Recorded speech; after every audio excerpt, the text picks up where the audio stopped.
Jesus, full of the Holy Spirit, left the Jordan and was led by the Spirit into the wilderness, where for 40 days he was tempted by the devil. He ate nothing during those days, and at the end of them he was hungry. The devil said to him, "If you are the Son of God, tell this stone to become bread." Jesus answered, "It is written, man shall not live on bread alone." The devil led him up to a high place and showed him an instant in the kingdoms of the world. And he said to them, "I will give you all their authority and splendor. It has been given to me, and I can give it to anyone I want to. If you worship me, it will all be yours." Jesus answered, "It is written, worship the Lord your God and serve him only." The devil led him to Jerusalem and had him stand on the highest point of the temple. "If you are the Son of God," he said, "throw yourself down from here, for it is written, he will command his angels concerning you to guard you carefully. They will lift you up in their hands so that you will not strike your foot against a stone." Jesus answered, "It is said, do not put the Lord your God to the test." When the devil had finished all this tempting, he left him until an opportune time. Jesus returned to Galilee in the power of the Spirit, and news about him spread through the whole countryside. He was teaching in their synagogues, and everyone praised him. He went to Nazareth, where he had been brought up, and on the Sabbath day he went into the synagogue, as was his custom. He stood up to read, and the scroll of the prophet Isaiah was handed to him. Unrolling it, he found the place where it is written, "The Spirit of the Lord is on me, because he has anointed me to proclaim good news to the poor. He sent me to proclaim freedom for the prisoners and a recovery of sight for the blind, to set the oppressed free, to proclaim the year of the Lord's favor." Then he rolled up the scroll, gave it back to the attendant, and sat down. The eyes of everyone in the synagogue were fastened on him. He began by saying to them, "Today this scripture is fulfilled in your hearing." All spoke well of him and were amazed at the gracious words that came from his lips. "Isn't this Joseph's son?" they asked. Jesus said to them, "Surely you will quote this proverb to me, 'Physician, heal yourself,' and you will tell me, 'Do here in your hometown what we have heard that you did in Capernaum.' Truly I tell you," he said, "no prophet is accepted in his hometown. I assure you that there were many widows in Israel in Elijah's time, when the sky was shut for 3.5 years, and there was a severe famine throughout the land. Yet Elijah was not sent to any of them, but to a widow in Zarephath in the region of Sidon. And there were many in Israel with leprosy, in the time of Elisha the prophet. Yet not one of them was cleansed, only Naaman the Syrian." All the people in the synagogue were furious when they heard this. They got up, drove him out of town, and took him to the brow of the hill on which the town was built in order to throw him off the cliff. But he walked right through the crowd and went on his way. And the Old Testament reading. After the death of Joshua, the Israelites asked the Lord, "Who of us is to go first against the Canaanites?" The Lord answered, "Judah shall go up. I have given the land into their hands." The men of Judah then said to the Simeonites, their fellow Israelites, "Come up with us into the territory allotted to us to fight against the Canaanites. We in turn will go with you into yours." So the Simeonites went with them. When Judah attacked, the Lord gave the Canaanites and Perizzites into their hands, and they struck down 10,000 men at Bezek. It was there that they found Adoni-Bezek and fought against him, putting to rout the Canaanites and Perizzites. Adoni-Bezek fled, but they chased him and caught him and cut off his thumbs and big toes. Then Adoni-Bezek said, 70 kings with their thumbs and big toes cut off have picked up scraps under my table. Now God has paid me back for what I did to them. They brought him to Jerusalem, and he died there.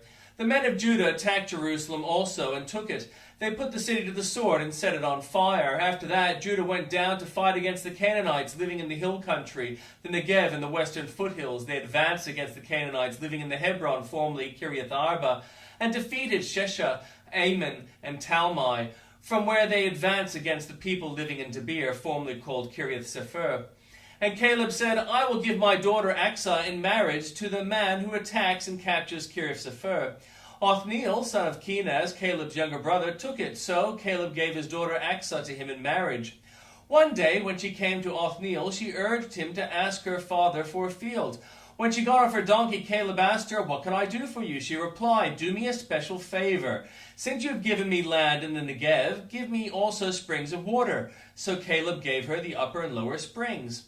The descendants of Moses' father-in-law, the Kenite, went up from the city of palms with the people of Judah and lived among the inhabitants of the desert of Judah in the Negev near Arad.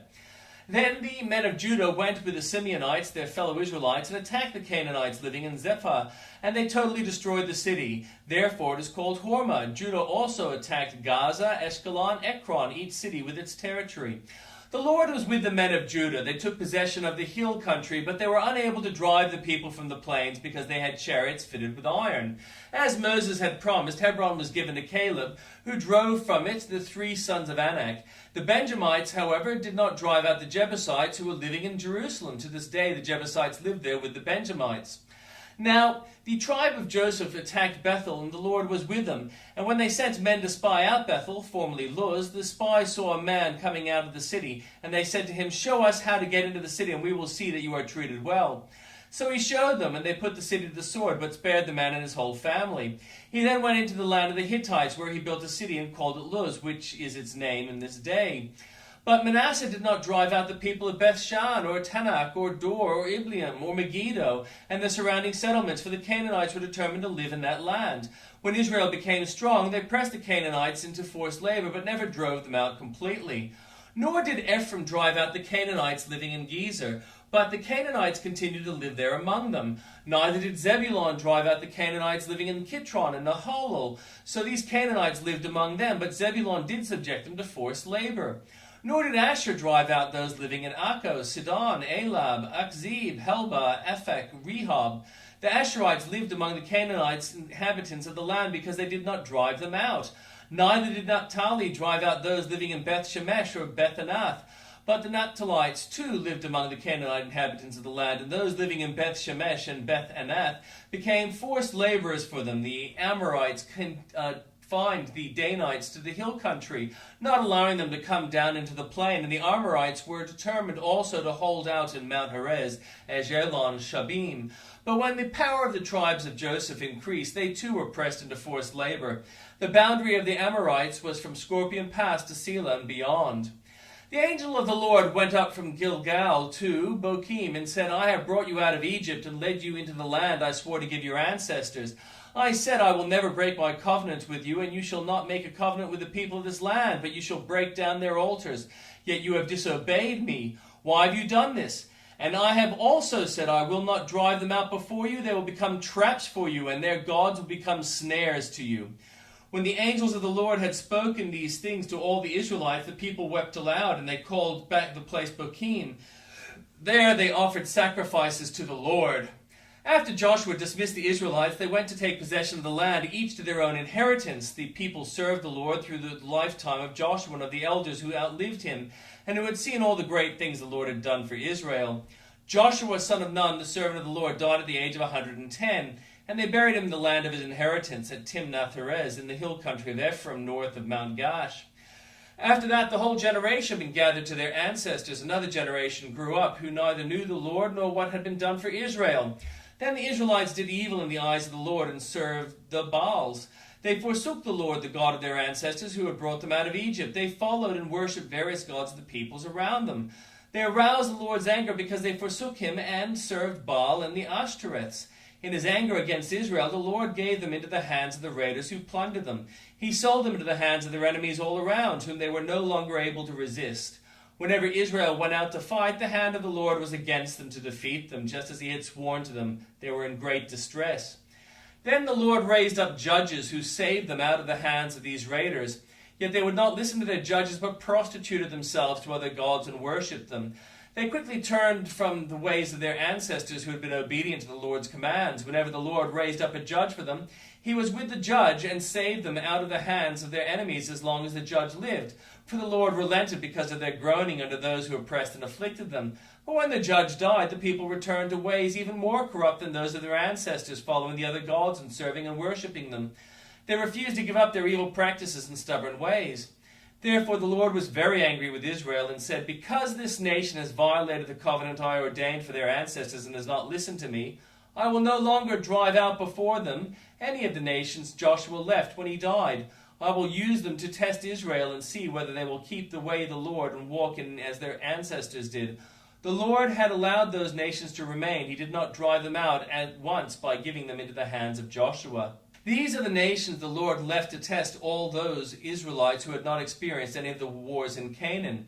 He did this only to teach warfare to the descendants of the Israelites who had not had previous battle experience.